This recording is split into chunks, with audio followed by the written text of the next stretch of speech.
I want to welcome you to Dream Chasers Radio with me, your host, Yaya Diamond. What's up, peoples? Okay, all right. So, I mean, it is what it is. You can get us everywhere. But my next guest is amazing. He has an amazing voice and a new album out. We're going to be talking to him right now. And I want to welcome him to the show. Mr. Glenn Jones, what's up? How you doing? Thank you. Yeah. I'm good. Great. Hey. Connected. I'm great. Oh, it's amazing to have you. Thank you so much and for your patience and your time. And I appreciate everything. Man, let me tell you something. I'm so excited for you. So you have a new album out called Love by Design. How did that come about? It's the title track. There's a song that a guy named James Day wrote, and he sent it to me. And when I listened to the song, I could just hear Regina Belle singing all over it. So I sent it to Regina. She loved it. We went in the studio and we cut it. And it was the first single from the album. Wow. What is it like to just I'm just going to call Regina Belle up and, we just going to hit it at the studio. I mean, a lot of people would want to be able to do that. What is that like? And I mean, you come a long way. It's a lot of work involved with this. So you just didn't start from there. Am I correct?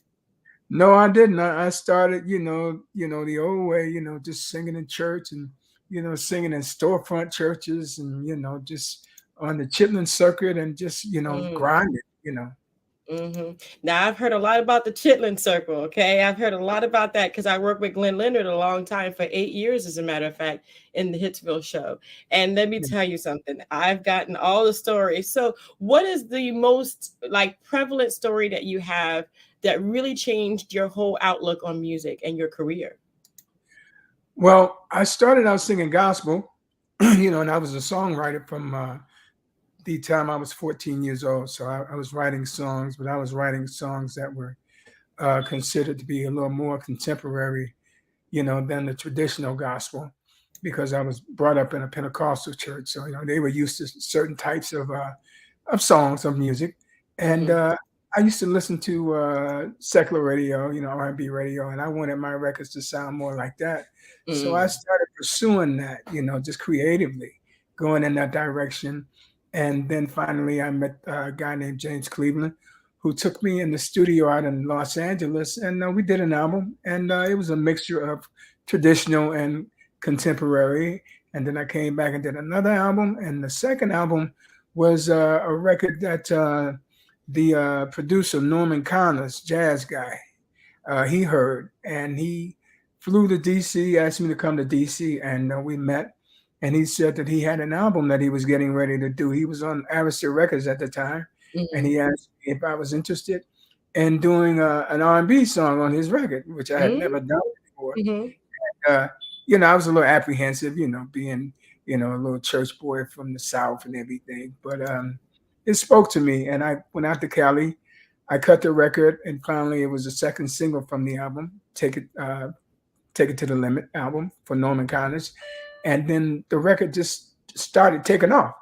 And from there, I started getting recognition. And the next thing you know, I had a deal with RCA Records. What?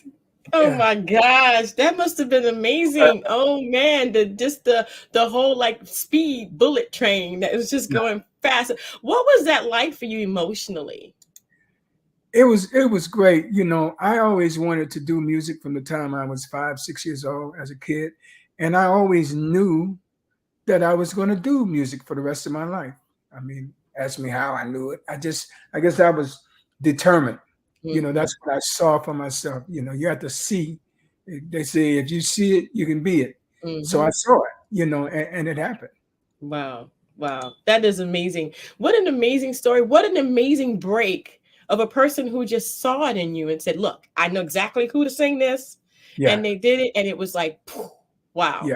I love it when it happens like that. So, so the music industry has changed a lot. Dramatically. It's done a 180, completely different from what it was before. What adjustments have you made that have made you, kind of go, oh my gosh, really? It's like that now?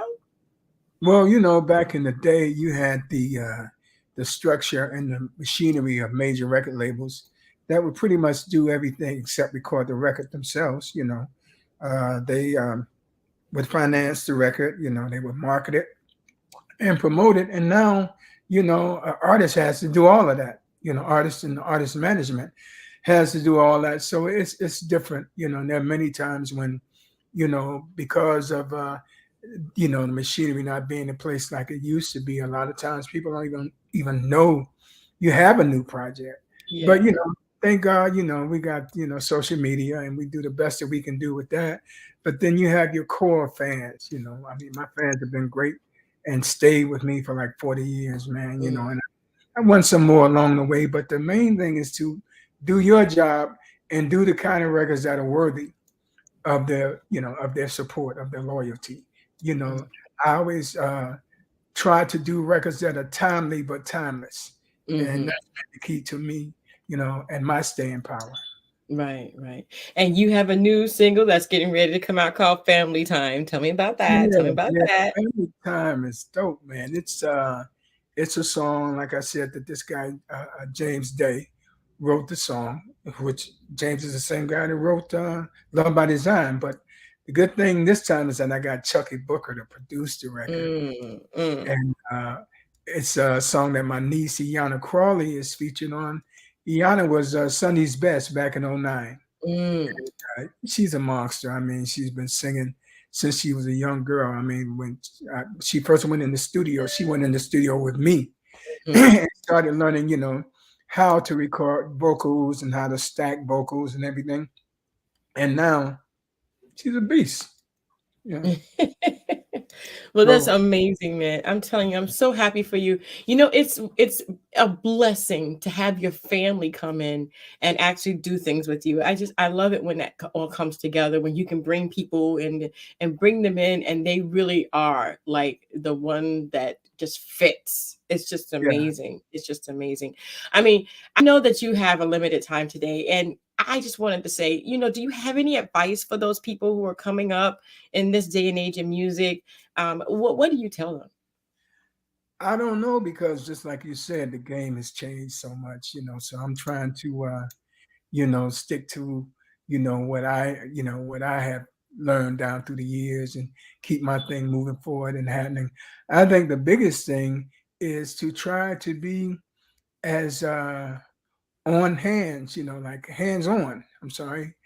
Hands-on as much as you possibly can. That's from writing and producing and all of that. So you can kind of control your destiny and always knowing what's going on with your career, not sitting back saying, well, my manager going to take care of this and take care of that. Nah,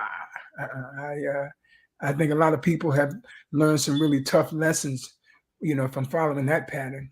Yeah, definitely. Well, I want to thank you so much for being on the show, man. You guys, I'm telling you, I am so excited, Oh man, let me tell you, I am looking forward to Family Time. Okay, and Mr. Glenn Jones, ladies and gentlemen, I want to thank you guys so much for tuning in. Don't forget, you can get him on all social media platforms and streaming platforms and all that stuff, because like you said, the game has changed. You got to be out there. So listen to Love by Design, and the new single is coming up really soon called Family Time. I'm excited about that. Yeah. Mr. Jones, thank you so much, man. I appreciate it. Thank you for having me.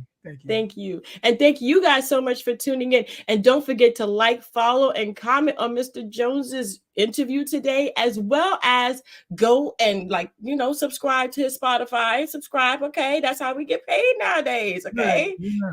It's free. All you gotta do is just press the play button. All right? Right.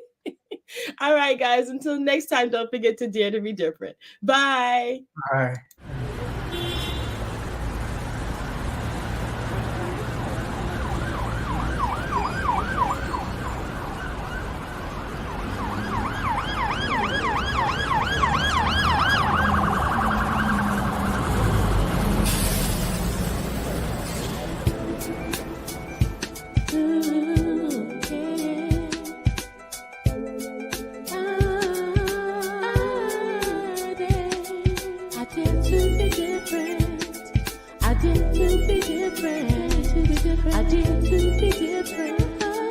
I did to be different. did.